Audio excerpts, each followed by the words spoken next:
Koçu Sayram İsmi Kartal Setesi'nin жұмысшымын. 8 aydan beri жұмыс істеймін.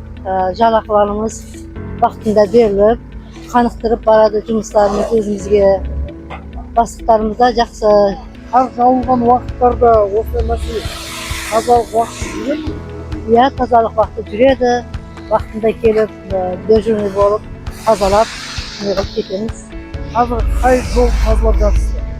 Қазір Абылайхан көшесіні, Ақсукент ауылдағы Абылайхан көшесіні, орталық көшені тазалап кетеміз. Жұмысқа өзімізді алып кетіп, алып барып қояды жұмысқа. Вақытында айлығымызды береді.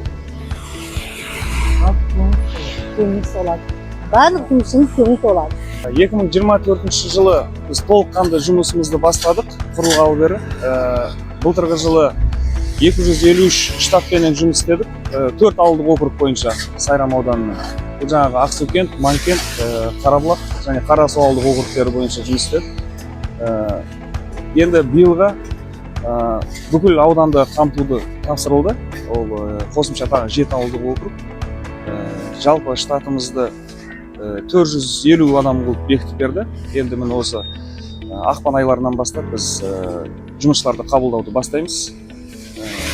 Енді міне былтырғы штатпен әзірге жұмысымызды жалғастырып келе жатырмыз. Халықтың жаңағы ықыласы да бар, көңіл толмайтын жерлері де бар. Енді мүмкіндігінше шама шарқымыз келгенше жұмысымызды атқарып жатырмыз. Биылға біз енді жоспарлап отырып, жаңағы жұмыспен қамту орталығына 300 бірлікке тапсырыс бердік.